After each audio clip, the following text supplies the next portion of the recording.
And you are now Locked On Vikings, episode 438. This episode is brought to you by Nordic Track. Nordic Track has a series of training equipment to give you amazing workouts in the convenience of your home, including treadmills, exercise bikes, incline trainers, and strength. You can join high energy stream workouts any time of the day without stepping out the door. Join stream workouts in both studio and exotic destinations from around the world.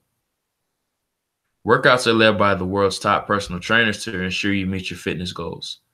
Start your day with a run through the streets of Paris and end with cross training on the shores of Thailand or workout on the African safari. Special offer for Locked On Vikings listeners: get $75 off your Nordic Track purchase by visiting nordictrack.com/lockedon and using the offer code LOCKEDON. Again, visit nordictrack.com/lockedon. Again, that's nordictrack.com/lockedon. And use the offer code LOCKEDON during checkout to save $75 off your purchase.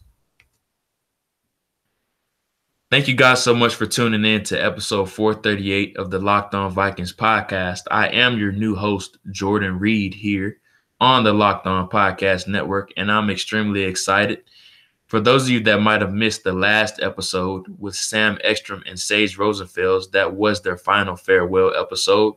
And I just want to thank those guys once again for not only leaving this podcast in such great hands, but just showing me the way and just leaving everything in great hands. I can't say enough great things about those two guys and the work that they have done on the past few years or the past few seasons on this podcast. And this is by far one of the best Viking podcasts out there. And I'm extremely excited to take over this podcast. This is my first time actually hosting a podcast by myself, and a Vikings podcast, a team that I've cheered for since my childhood. Just a little bit about me. I started as a Vikings blogger when I was in college, and I've just worked my way up through the ranks. How I did become a Vikings fan. I grew up right during the Randy Moss era, and I've just stayed with the team since then. It's a team that I love and I adore with all of my heart. And even though they've constantly broken my heart and the fan base's heart over the past few years or throughout their history, it's a team that I always will love and cherish. And I just have a lot of bright ideas, and I'm really looking forward to bringing some new things to this podcast. With that being said, it's officially rookie reporting day, and training camp is here. It's one of the most exciting times of the year because it signals the first football type activities that we're going to have throughout this year. But before I get into that, I would be remiss if I didn't mention the sudden passing of Tony Sperano, and I just want to send out my condolences to the Sperano family and the Vikings organization, his family and friends. Just a tragic situation. A coach that came on board for the Vikings and had an immediate turnaround and immediate effect on the Vikings offensive line. Every player he's encountered and every coach that he's worked with had nothing but great things to say about him, and you saw that with the tweets and just everything that was sent out about him and just how much love he received from his sudden passing. And I just once again want to send out to my condolences to the Sperano family, his friends, and the Vikings organization as well during these tough times. With that being said, we are here at rookie training camp. Very exciting times. And basically what I'm going to be going over today is the Vikings' first few draft picks. And this is going to be a two-part series where I'm going to break it up based on in the order that they were drafted. So today we'll be talking about Mike Hughes, Brian O'Neill, and Jalen Holmes, which was the team's first three draft picks of the 2018 draft. Second day, or the second part of this series, will consist of Tyler Conklin, Daniel Carlson, Kobe Gotzit, and Adea Aruna, Devontae Downs as well, who was the team's day three draft picks. So I'm really looking forward to going through this. And these are pretty much the rookies that will be highlighted throughout this series. And of course, we'll get some undrafted free agent guys in there as well. The Holton Hill is a guy that a lot of people are looking forward to. Mike Boone is another guy that a lot of people are looking forward to as well. So I'll mix in some of those guys as we go along, but those will come along on day 2 or the second part of this series. So let's jump right into it. The first guy I want to talk about is the team's first draft pick on the first day of the draft, and that's Mike Hughes, a pick that was highly questioned by a lot of fans because of all the positions that the team really didn't need to take on day 1. Cornerback really qualified as one of those positions because it's one of the more deeper positions and arguably the deepest position on the team and even the Vikings defense. You have Xavier Rhodes, you have Trey Waynes, you have Terrence Newman, and you have Mackenzie Alexander already under contract for the foreseeable future. So cornerback probably wasn't a position that a lot of people thought that they would go on day 1 unless a top talent fell to them. And that's exactly what happened with Mike Hughes. He was in most people's top 5 as far as cornerback rankings. A lot of people had him as their top ranked corner. He comes as a highly heralded prospect. And the thing about Mike Hughes is that he's probably not going to make a huge impact from day 1 unless he wins the nickel spot from Mackenzie Alexander. And that's going to be really tough as a rookie because we all know that cornerback is arguably the hardest position to adjust to outside of quarterback as a rookie because there's just so much adjusting that a lot of rookies have to make, from technique to playbook, and things that Mike Zimmer and Jerry Gray are coaching these cornerbacks and exactly what they need to do. We saw Xavier Rhodes come along slow, and he really hit his stride once Mike Zimmer took him under his wing, and Jerry Gray adjusted some things that he needed to be adjusted as far as his technique. Trey Waynes, we all know how much of a roller coaster ride that was his first 2 years, and he got out to a slow start his last year in year 3. But we really saw him flash some of that first round potential during the backstretch of the season, and he arguably was the best Vikings cornerback during the backstretch of last season. It was really good to see him show that promise. Mackenzie Alexander has been up and down. He showed some flashes. I know against the Redskins, he showed some really good flashes, and even against the Packers in Lambeau Field, he showed some really good flashes as well. But the playoff game was a bit underwhelming, and a lot of other games were underwhelming as well. And I think that was one of the biggest reasons for the Mike Hughes pick. They wanted to light a fire under Mackenzie Alexander and put a little bit of pressure on him. And I really like the Mike Hughes selection.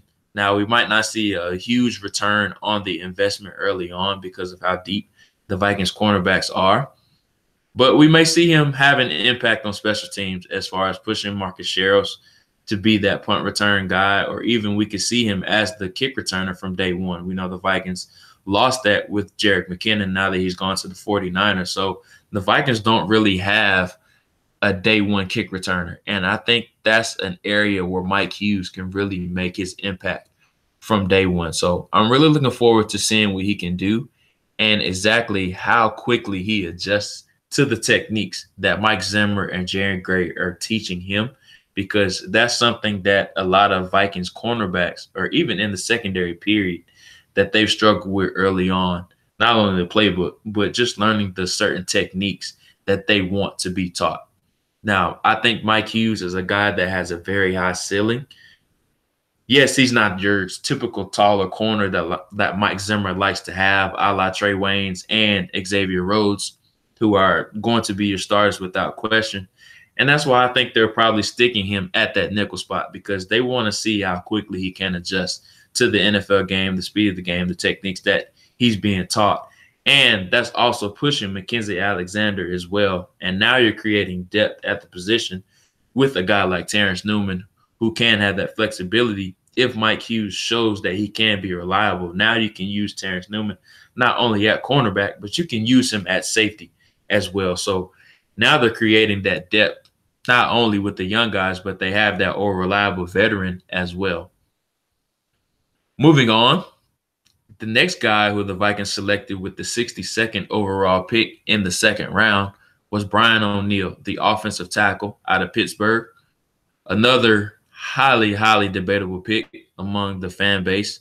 A lot of people were upset that they didn't take an interior offensive lineman earlier in the draft. And Brian O'Neill is a huge project, and that's something that a lot of fans didn't want to see. They wanted to see a guard selected or some type of interior offensive lineman selected at this spot. But something that Rick Spielman alluded to was that they didn't expect the run on interior offensive linemen to happen as fast as it did, with Austin Corbett going early, actually the first pick in the second round, and Will Hernandez going the pick directly after that, and even a guy like Braden Smith coming off the board much earlier than a lot of people expected. Now, Rick Spielman has never drafted an interior offensive lineman before the third round. That's just something that he's not ever done in his tenure as the Vikings general manager. We saw it with Pat Elflein last year, who he got in the third round. So the third and fourth round are usually that sweet spot where he likes to take interior offensive lineman. Danny Isadora is another guy that he got in the fifth round. So the second round was probably a bit generous as far as him selecting an interior offensive lineman. And he even alluded to this, was that he didn't expect the run on interior offensive lineman to happen so early. And that's why I think they were comfortable with selecting Mike Hughes early on in the first round, or in the back half of this first round, excuse me. And they thought some other guys were going to fall to them maybe in the back half of the second round, or even early in the third round, to where they can trade up and get their guy. So just staying on the subject of Brian O'Neill, he's a guy that's probably going to redshirt his entire rookie year. He's a guy that's very lean right now. He's only weighing right at 295 pounds, so he needs to gain some weight. And I think that's what he's going to do his entire rookie year. Now, he's going to be on the active roster. He's not a guy that they're going to be able to sneak on the practice squad, because you don't want another team to snag him or even get him after you cut him in order to get him onto the practice squad. So I don't see that happening at all. He's a guy that's going to be on the active roster, but he's probably going to be on the inactive list during game day. So that's something that we're going to see with Brian O'Neill. He's a guy that's very similar to a Rashad Hill situation, not draft slot wise, but just seeing how he's going to progress and how they're going to bring him along. Rashad Hill was a guy that they did stash on the practice squad, but he eventually worked his way up, and now he's the Vikings starting right tackle. And I think they're going to bring Brian O'Neill on the same career path. He's a guy I don't expect to play much, or if at all, as a rookie, just because his technique is just not there right now, and he needs to gain a tremendous amount of weight. He needs to gain about 10 to 15 pounds. Now, he's supremely athletic. That's what he was known for in his time at Pitt. You saw him even catching some passes out of the backfield and running some tight end screens as well. That's what his highlight was most famous known for on draft day, just showing that athleticism. He was a basketball player growing up. Just to shed some light on his background story, he came to Pitt as a tight end, and they saw how athletic he was, and they thought that his future was best as an offensive tackle. So he put in the time in the weight room. He put in the time in the cafeteria eating, and he gained 80 to 90 pounds in 1 year. So that shows you just the type of dedication that he does have in order to be great and be successful. And that's something that should give a lot of fans promise, because he's going to put in the time to gain that weight. He's going to put in the time to improve his technique. And that's something that he's shown to be able to do in college. And now he just needs to take that next step up now that he's with the Vikings. And there's not going to be any rush for him to play, because he has guys in front of him like a Mike Remmers, a Riley Reef, and a Rashad Hill. Now, there is talk that Remmers is going to slide inside to play that vacant right guard position right now, but he can be an emergency tackle if Rashad Hill doesn't live up to the expectations, or if he doesn't come along like they thought he would now in this big year 3 for him. So there is no rush for Brian O'Neill to play. And if he doesn't play next season, fans should not panic, because this season should be seen as a redshirt year for him. Now, I do think the preseason is going to be extremely big for him, just getting those in-game reps, just to see how he does adjust to the NFL game, and just to see where his strength levels are, and just how strong he is, and if he can sustain, and just to see how good he is and how far along his strength has come to this point. So don't get discouraged if Brian O'Neill does not play at all this year. I think it is in the Vikings' best interest just to redshirt him this year. Moving on to the Vikings' next pick in round 4, number 102 overall. It was Jalen Holmes, the versatile defensive lineman from Ohio State. He's a guy that's played defensive tackle and he played defensive end at Ohio State, and that's something that we've seen the Vikings draft in years past. They love guys that are extremely versatile. They don't like guys that are locked into one position. So that's something that we're going to see with Jalen Holmes. Now, he did break his hand in OTAs, but he reportedly was progressing nicely, and they were using him mostly at that 3 technique spot. So what I expect out of Jalen Holmes is that he's probably going to be Sheldon Richardson's backup, and he's going to be in that second group with Jaleel Johnson. Jaleel Johnson is most likely going to be that flexible guy that can play 3 technique or that 1 technique spot behind Linval Joseph. They did sign David Perry. He's going to be Linval Joseph's backup for the most part. And I expect Jaleel Johnson to rotate from that 1 technique spot to the 3 technique spot. And Jalen Holmes will probably be that next guy off the bench behind those 2 guys. So it wouldn't surprise me at all if they do mix him in at defensive end a little bit, just because that's something that he's played at Ohio State. And he's a guy that's comfortable playing at all 4 positions along the defensive line. But I think he can play at 3 technique spot. I think they're going to pack some weight on him as well. So he's really a jack of all trades, and I'm really interested to see exactly how they use Jalen Holmes. He's a guy that didn't stand out a whole bunch at Ohio State, and you would think with all of the talent that was around him at Ohio State, you thought he would stick out a bit more than what he did, and that was one of the biggest reasons why he was a mid-round pick instead of an early day 1 pick. So he does have a little bit of growth to make, and it's unfortunate that he did break his hand in OTAs. That maybe pushed his development back and knowledge of the playbook back a little bit more than what it could be at this point. But these next few days at rookie camp will be big for him, because now he's recovered from the broken hand, and now he can get those reps in training camp that he will need before the veterans do report. So, guys, that's pretty much the show for today. That's pretty much the rookie rundown of everything the Vikings rookies do report today. And that's the first part of the rookie rundown. I'm going to have a lot more information in future shows, but I don't want to give it all away right now because the rookies are just reporting right now. I will have much more interesting stuff as we do go along with Locked On Vikings. I have a lot of special things planned for this show. We're going to get into training camp battles, positional previews of every single position. Of course, we're going to talk about the preseason schedule and a lot of other things as well. So I'm really looking forward to a lot of things that I do have planned for this show. And once again, I am Jordan Reed. You can follow me at JReedNFL. That's at JREID NFL. That's episode 438. And I want to thank you guys for tuning in.